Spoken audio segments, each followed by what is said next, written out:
Fortnite tackles those big bad emotes. Why it's time to whip out those old Rock Band controllers, and the LOL pro who likes teddy bears a bit too much. I'm Ash Dixon and this is Ginx News. Fortnite will now hide confrontational emotes from players. As you can imagine, this has made a whole load of people very upset, which is really ironic when you think about it. But before we get into that, confrontational emotes? Have Epic forgotten what game they make? I don't know about you, Epic, but the idea of airdropping onto an island, arming yourself with an arsenal of firearms, and then slaughtering everyone until you're the last one standing may fit under the definition of confrontational. And look, I have no problem with that, just as I had no problem teabagging my enemies after I hit them with a sick 720 no-scope back in those old school COD days. Oh my god! And by no means am I saying that online multiplayer games or just the internet in general should be a Wild West. Yeah, we all joke about how hilarious things were back in the day, but let's be honest, we were all exposed to some seriously messed up stuff way too young. But silly little emotes? Really, Epic? Like, this is just so rage baity, I almost think it's some PR scheme to get us all talking about Fortnite, in which case, well done Fortnite PR team, enjoy your reward of 100 V-Bucks. Now, we should clarify this is only an optional setting, and when applied, it will only affect 4 emotes, such as the laugh it up, take the L, the whip crack, spicy, and make it plantain. And oh man, I'm really sorry for showing those without a warning. I do hope you're not too distressed. But Epic has also made the strange decision to have this turned on by default, which means until you flick that switch, you'll instead just see avatars standing still with no sound, which I would argue is far more creepy. And it also means that the majority of people just won't see the emotes that you likely paid for. And you would have thought that Epic would have learned from their other game, Rocket League, because the beauty of trash talking in games is that you can say some words and it's just universally understood that you mean something else entirely. For example,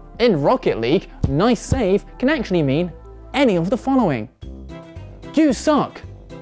Not even Noah could carry these animals, and imagine if your parents weren't siblings. So Epic, I know kids are playing your game, and yes, obviously punish all the hate speech. No one plays games to be discriminated against, but everything else, just accept that some people are obnoxious and take the L.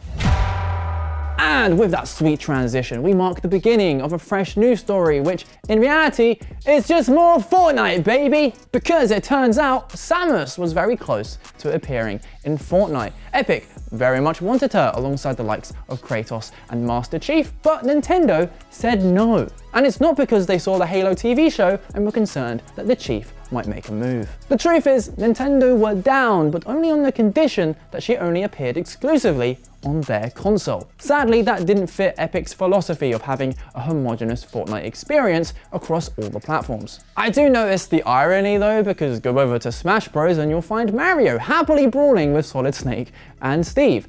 But Nintendo operates in its own special way. Maybe it's archaic, maybe it's been earned.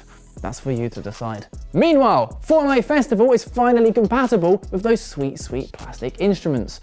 Kind of. Specifically the Rock Band 4 instruments and the new Riffmaster guitars.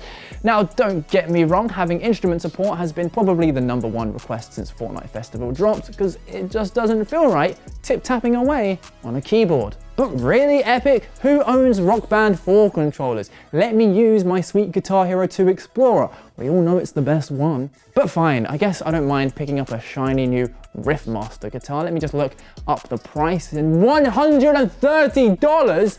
Bro, I could buy a real guitar for that money. Add on top how every song is now roughly $4.50, and you too can be completely broke just like a real musician. Well, 99% of musicians. Not the likes of Billie Eilish, who's now making the big bucks by being Fortnite's next featured artist. She's now in the game alongside a selection of her songs. So far, these headliners have mainly been pop artists, but according to a rather legit looking roadmap leak, next up is Metallica. Now, I know a lot of metalheads will be like, no, Metallica, you're better than this. First of all, no, they're not. This isn't the first time. 2, I'm all for exposing new generations to the likes of Metallica. It clearly worked with Stranger Things. But I guess my pet peeve is that as soon as it comes to featuring guitar-based acts, it's always some band from decades ago. Give some love to the bands of our generation, please. And speaking of supporting fresh new blood, I'm going to mention our Patreon, Ginx Plus. It gives you access to a huge library of videos, exclusive content, and it just helps out the channel. Otherwise, hitting that like and subscribe would be amazing. It's time for the Quickfire Round. First up, Steam is changing its refund policy, and don't worry, the old 2 hours within 14 days refund period is still alive and kicking. This instead addresses games that provide early access programs, where you buy a premium edition and get access to a game a few days before everyone else. One of my least favorite trends in gaming right now. Well, previously that 2 hour period didn't apply until the game officially came out, meaning you could blitz through a whole game and still refund it as long as those hours were before release. And I guess while it is a shame that that's no longer possible, it definitely makes sense why Steam is closing that loophole. Next up, remember Watch Dogs? Well, bad news, the series is dead and buried according to one leaker. Over on Twitter, the source known as Jonathan tweeted out that multiple projects were in the works, including a fairly original Battle Royale game, but those have all been canned following the commercial failure of Legion. Now, the Watch Dogs games did have some interesting ideas, but maybe the franchise ran its course. Let us know if you're sad to see it go. And finally, a League of Legends pro has been fined $7,000 for humping a teddy bear on stream.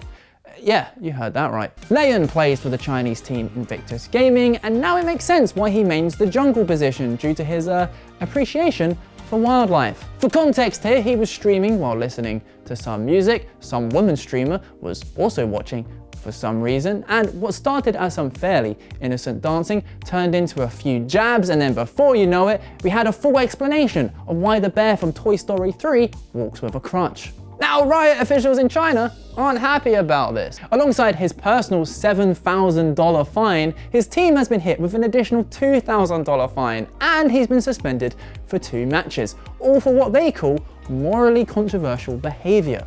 And I can't lie, Riot need to get a grip. Yeah, the dude made an absolute fool of himself, but it's punishment enough knowing that this will now exist on the internet for the rest of eternity. And now it's time for me to go. Lots of hugging from me, and we'll see you on Friday.